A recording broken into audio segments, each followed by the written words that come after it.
What is up, YouTube? Welcome back to the channel. Today we are going to dive deep into a technique that is a skunk buster for me.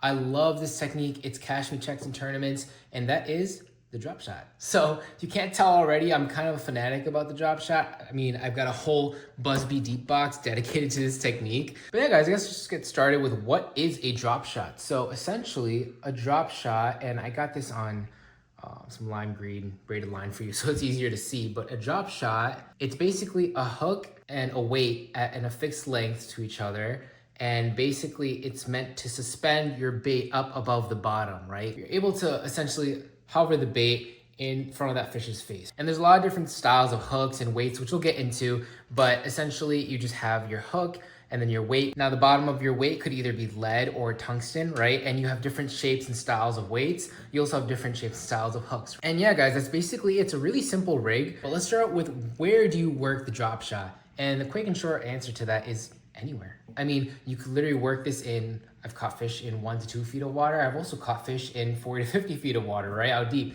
So for me, a lot of times this is mainly an offshore deal, but there's a time and place to work it deep and there's a time and place to work it shallow. So essentially a drop shot started in Japan, just like every other great thing in fishing, right? And it was mainly brought over to the United States by the late and great Aaron Martins, rest in peace. In the early 90s and early 2000s. We've had a recent resurgence due to increased pressure on our bodies of water, especially post-COVID. You know, a lot of fishing license sales have gone up drastically by the millions. So because of that, our bodies of water, the fish are getting used to a lot of the techniques, and now we gotta show them things that look even more natural. We gotta find new and creative ways to make them bite, and the drop shot has always been old reliable. That's always just been a supernatural presentation you can put right in front of their face. So if they're really weary to, really aggressive styles of baits, it's just something that comes right in front of their face, just like a little French fry waiting to be nibbled on. Although the new craze has been about minnows and fuzzy baits, the drop shot has been catching checks in major tournaments across the country. So how do you work a drop shot? So I think people shake the rod way too much. The bait is supposed to be natural. Let it flow with the water. You don't want to give it a seizure, right? That's nothing in the water really moves around like that. So why are you trying to imitate something that doesn't exist? The whole key to this is patience, right? This is meant for those really tough days when it's high sun, clear skies, right? You're not able to get a bite on your more aggressive moving baits, something like that. This is a great follow-up bait. I've used it really effectively from behind the boat in co-angler tournaments, and it's yielded great results for me. And so essentially what you're just gonna do is you're just gonna cast it out, whether that's a targeted cast up shallow or bomb a cast out deep. And you're literally just going to keep this bait on semi-slack line and wait. You're not going to go crazy and shake it around. You're not going to do any crazy reel movements or anything like that. You're just keeping a semi-slack line. Let the bait do its work with the flow of the water. Even if your body of water doesn't have any natural current to it, your bait is still going to just float naturally in the water. You don't need to go crazy with it and just make it look like it's just frantic everywhere. Just let it do its thing. It's gonna either sink slowly or it's just gonna have a natural, just slight wave to it. The tiniest movement of your rod tip will determine if this bait stays in place or it jumps 3 to 5 feet in front. Keep that in mind. The smallest movements make the biggest difference. Another misconception about this rig, on the hook set, especially if you have an open nose drop shot right here, as you can see, versus Texas rig. On the open nose, you wanna do what's called a reel set. You're gonna feel a tap, tap, and then all you're gonna wanna do is just gently lift the rod up, apply some pressure, and get that slack line in, and let the reel do its work. What I mean by that is, let the drag play it out. This isn't a test to see who's the strongest between you and the fish, right? You're really playing the fish out. You want the fish to get tired so that when it comes to the boat, you're able to scoop it up out of the water. Please do not try and boat flip these fish. Either A, your rod might break, or B, you're gonna lose the fish, which actually could be worse. These light wire hooks aren't designed to be horsed around. So let the fish get tired on their own, let the reel do its job, and you'll land the fish securely. Now we can't talk about drop shot without mentioning the Roboworm. So what's cool about the Roboworms are obviously they're hand poured, and if you haven't noticed already, they have some pretty cool color schemes. This is a Morning Dawn Red Flake, another staple, MM3, which is called Margarita Butylator 3. It's a sick color. You just got that flake in there, and you got a couple different layers of intricacy.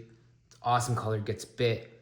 And then near me, This color gets a bit a lot, actually, called bold bluegill. So you got that brown top, black stripe in the middle, and the chartreuse belly. Really well stained water. Obviously, we've evolved a long way since then with the drop shot baits. Now, a lot of these are situational, and we're gonna get into a little bit of nitty gritty here, but you know, you can kind of break them down between nose hook baits and Texas rig baits. So we'll just start with the open hook nose rig first. So obviously, you know, you have your tried and true Roboworm, and then more recently, in the past, I'd say 4 or 5 years, Berkeley Max Scent. Huge name in the game.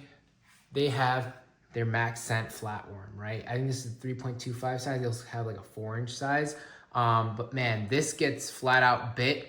I use this though primarily for smallmouth fishing, especially out deep in, you know, clear lakes like Lake Michigan near me.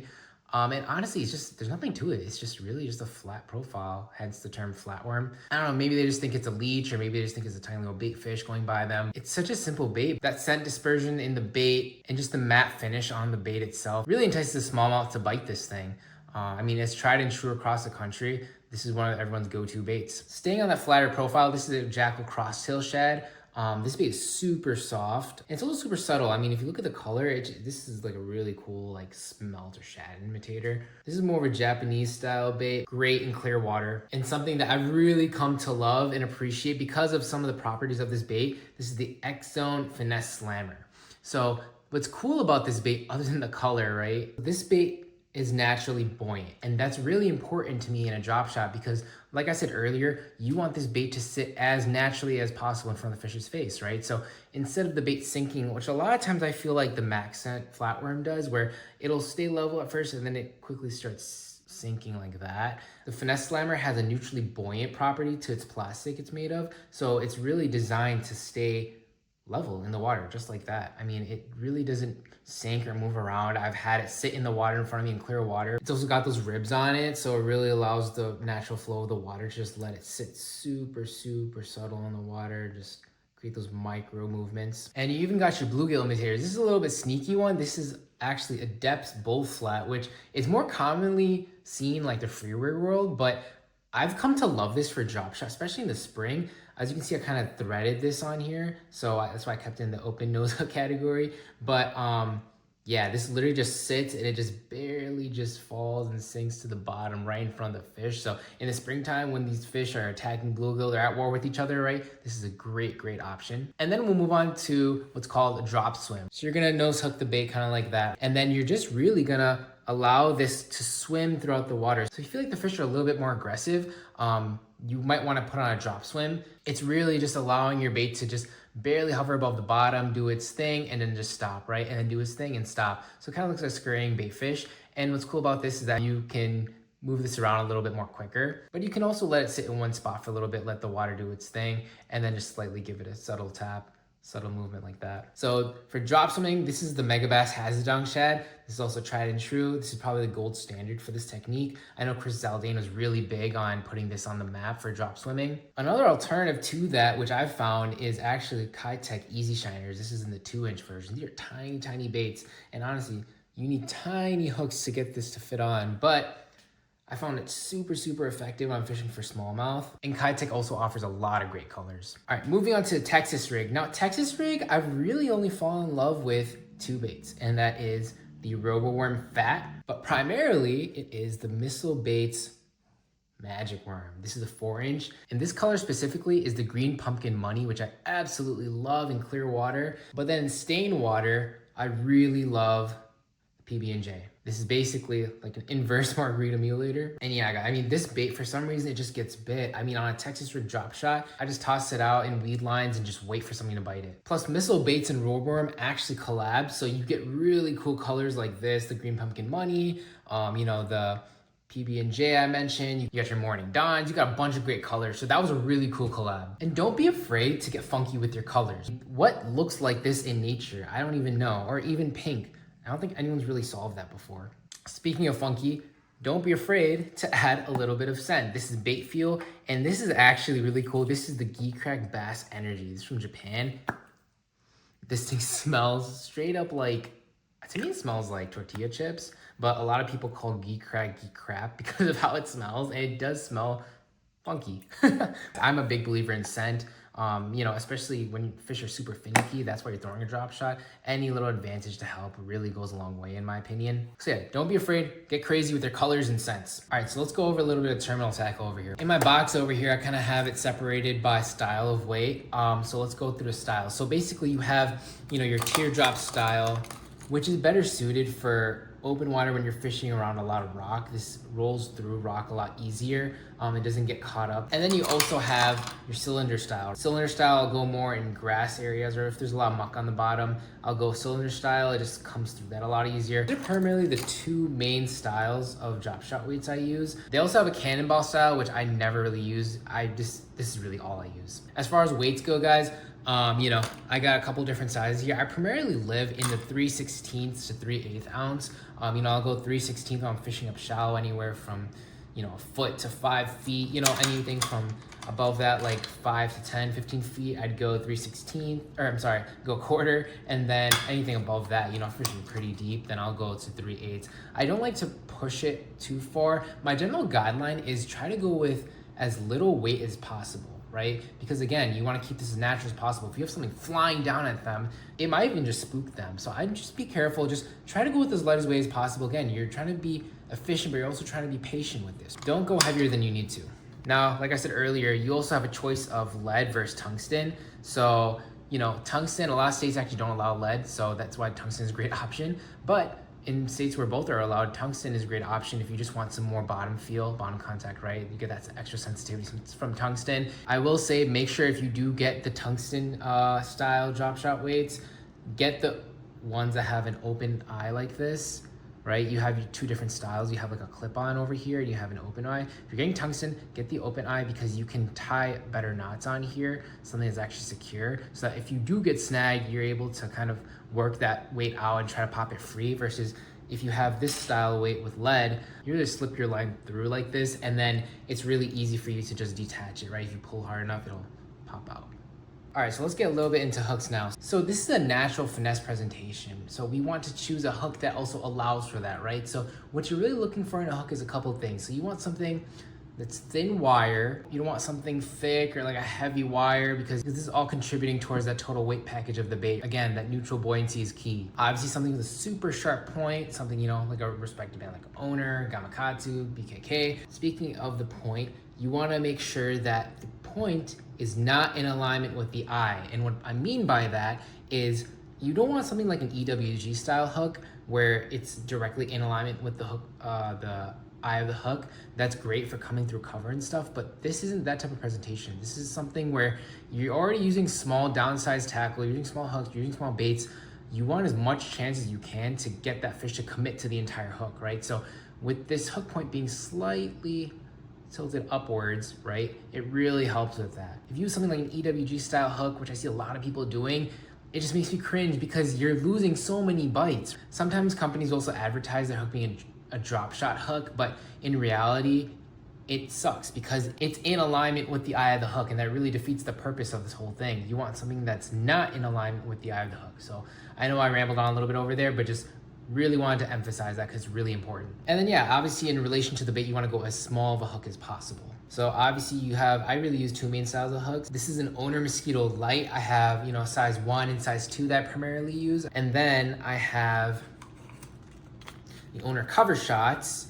These are usually running a 1/0. And keep in mind, these are the Cover Shot Light. There's two styles, an HD and there's a light. Do not go with the HD, go with the light wire, remember? So this is cool because it's almost just like a flipping hook, but you can just rig your Texas rig worm like this on a drop shot, and it's got a thin wire, and so it's easy to penetrate right through that plastic right there, right? And obviously you're using soft baits, so it'll get through really easily and get the pin in the roof of that fish's mouth. I know a lot of different brands have different hooks. I know Ichikawa has a great hook. I know Gamakatsu has great hooks. These are just what's worked for me and what I have confidence in. Now let's talk about line. So I'm a huge proponent of braid to fluoro leader, 100% of the time. Why? You get the best of both worlds. You get the sensitivity of braid and you get the invisibility of fluorocarbon. And, you know, because of pressure, we want to make sure we have as natural a presentation, like I've been saying, I feel like I'm a broken record, but we have a natural presentation as possible. You want your bait to stay neutrally buoyant, right? So most of the time I'm going, actually every time, I'm going 10-pound braid to 7 to 8 pound fluorocarbon leader. I've been loving Suffix 832 10 pound for most of my life, but ever since the Seaguar PEX8 came out, this is something I've been wanting to try. So next year I will be using this, and you can tell this is 18 pound over here and this is 10 pound. But if you look at the fine print, look what we got here. We got 0.2 millimeter, right? That's how thick the braid is. And this is 0.165 millimeters. So in reality, even though this is stronger line, this is thicker, right? So you don't always look at the pound test as a general rule for braid, fluorocarbon, or monofilament. Always go by the diameter. And another cool thing about this is that it's got metered line. So you got like this pinkish red fluorescent line with you know, like the green line mixed in. So every meter it's marked with green line, which is pretty cool, kind of get an understanding of how deep your bait is. And then for leader line, I just always have gone with Sunline Sniper.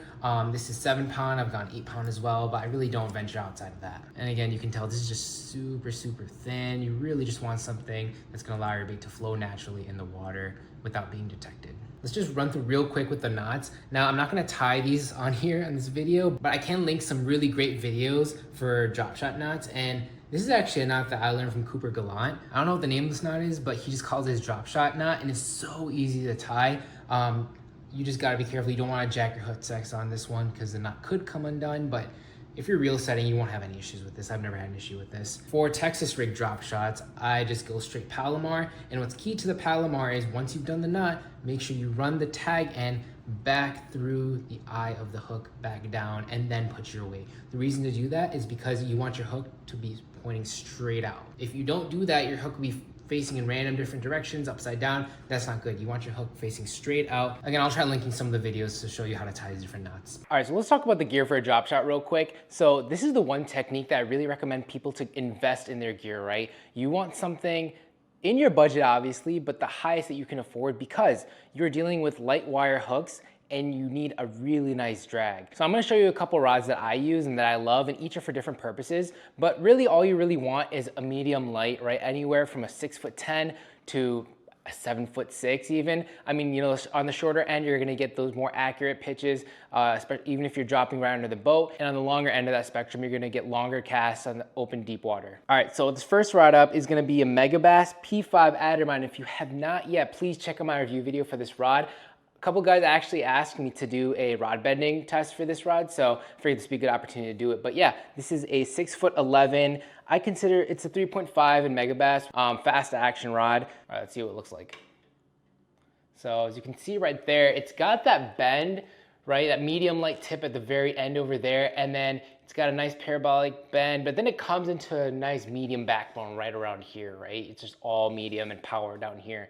So this is what I like to use just because I like to throw a mix of, you know, nose hook and Texas rig drop shots. So I want something that's got a nice parabolic bend in the front section of the rod, but then towards the back, I need some power to, you know, get those Texas rig hooks through the fish too, right? A lot of times I'm fishing in sparse grass as well. So this extra power really helps me a lot. Again, you're playing the fish out with the reel, so you're not really, I'm not too concerned about, you know, getting too much power in the rod, but at the same time, I do want something that's got a fast reaction time, so that quick snap really helps me get fish pinned right away. All right, moving on to the other end of the spectrum. This is a 7'6", medium light Daiwa Steez AGS The One. These things are crispy, they're super sensitive, so you can feel every little tick on the bottom. And by no means is this a slouch on the P5 Addermine I just showed you. The P5 Addermine is ultra sensitive as well, but this guy just has a slight edge over it as far as sensitivity goes. Again, guys, you really want to invest in the highest end of gear you can for this because the bites a lot of times are really subtle, so the slightest tick can make a biggest difference in you detecting bites. All right, guys, let's check out the bend on this one. So as you can see over here, it's got a pretty, this one's a lot more parabolic, I feel like, than the Addermine that I just showed you. As you can see, this bends a little bit deeper into the blank. The backbone starts right about here. Again, this is also 7'6", so with that extra length, you get a little more parabolic action in it. It's also really crisp. I mean, that gets straight into the backbone right away, but you also got that nice curve in the rod, right? So it'll allow you to keep those small wire hooks pinned really well in the fish while you're fighting them. And honestly, this is the rod I'm busting out when I'm really out deep in open water. You know, I'm making long bomb casts, super deep, 30, 40 feet. This really helps pull those fish out of deep water. But yeah, that's the Daiwa Steez AGS, the one. All right guys, so let's move on to the reel. So the reel you want for a drop shot is gonna be anywhere between a 2,500 to 3,000 size reel. That'll get the job done well. And again, guys, you wanna invest in your gear here. So this is a Daiwa Certate. I'm not saying you have to get something that's expensive, but it does help having a super smooth drag, right? You definitely just don't want something that's gonna give you sticky drag. And what I mean by sticky drag is something like this. If your line is coming out like that when you're fighting a fish, that's not a good sign. You need a different reel. What's happening when this is happening is that light wire hook is constantly being pushed in, out, in, out, in, out every time. You're putting force on that hook, right? And you eventually are gonna pop it out. So you want something smooth, something really silky smooth. Just take care of your gear. Make sure you're oiling it in the off season. That helps a lot. But yeah, guys, just something with a really nice drag will go a long, long way. All right, so a little bonus tip for you guys. So a lot of guys complain that after they're done using the drop shot, the weight dangles around everywhere. There's nowhere to keep it because you got a hook and then like 6 inches to a foot below that, you got your weight dangling around, right? So what's really helped me is having this drop shot keeper. This is by AccuCull, and all it really is just a spot for you to place your drop shot. So instead of using the hook, you're gonna place the weight inside of this guy, right? So you're just gonna put him right here, just like that, and then your hook just stays perfectly straight right above it. Just a little tip right there, hope that helps. But yeah guys, just to finish the video off, hope you guys learned something from this. Again, there's different styles and based on the different conditions, so you'll come to learn that you like some over the others. Obviously different baits work in different environments, different conditions. Just because these work for me doesn't mean they'll work for you exactly. Sometimes you gotta play around with baits. That's the fun of the fishing world, right? You get so many different options to play around with. But yeah guys, just give it a shot, especially on the days where it's super slow. This is my skunk buster. I guess the main thing that I will tell you to take away with is be patient, right? You just really wanna make sure that you're giving your bait enough time to soak and really don't overwork the bait. Hope you guys loved the video. If you did, like and subscribe. Follow me on my Instagram and TikTok, and I'll see you guys in the next video.